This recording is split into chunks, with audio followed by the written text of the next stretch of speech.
Bonjour à tous et bienvenue sur ma chaîne. Aujourd'hui, on va parler de désensibilisation. Mais avant tout, pense à t'abonner, liker et laisser un petit commentaire. Ça m'aide énormément à partager tout ça avec vous. Mais alors, c'est quoi la désensibilisation? Prenons un exemple concret avec Kassim, mon jeune pur sang arabe. Il vient d'avoir 2 ans. Et comme il a tranquillement grandi auprès, sans trop de manipulation, tout est nouveau pour lui. Ici, je lui présente cet objet terrifiant. Donc pour nous, c'est certainement un sac plastique. Mais pour lui, c'est peut-être un dangereux prédateur. La désensibilisation, c'est justement ça. Aider le cheval à ne pas surréagir face à des stimuli qui en soi ne sont pas dangereux. Notez bien la différence entre Gigi, que j'ai beaucoup travaillé, et Kassim, qui se demande est-ce qu'il faut fuir ou fuir. Il est figé, il est immobile, mais il n'est absolument pas détendu. Alors que Gigi, c'est tout l'inverse. Oreille en avant, regard affûté, elle se demande ok, c'est un sac plastique, que faut-il faire? Le toucher, le plier? Et c'est exactement ce qu'on veut, un cheval qui ne panique pas, mais qui analyse. Étape numéro 1, on présente l'objet calmement. Et on attend que le cheval se détende vraiment. Attention à ne pas confondre immobilité et relaxation. On va chercher des signes comme l'abaissement d'encolure, le mâchouillement, qui signifie vraiment que le cheval a repris ses esprits.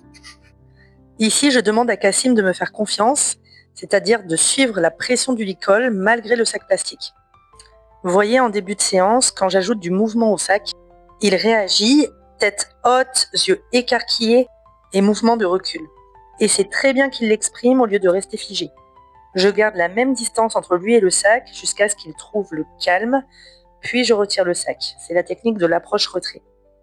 En fin de séance, il est bien plus calme. Il regarde, oreille en avant, il est curieux, donc là c'est le moment de s'arrêter. On termine sur du positif et on reprendra là où on en est la prochaine fois. N'hésite pas à varier les objets.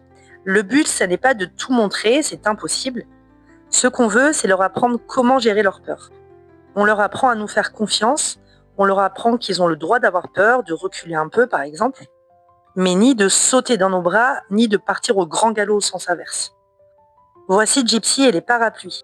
Elle analyse tout de suite, elle cherche à comprendre, et on transforme la séance en séance de jeu. Je lui demande d'aller toucher un parapluie, puis l'autre.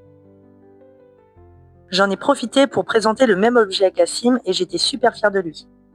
On sent que le travail avec le sac plastique a déjà payé. On a aussi travaillé avec la bâche. Gypsy a montré l'exercice à Kassim, mais il a bien cru qu'il allait y rester. Puis il a fini par se dire bon, c'est pas si terrible.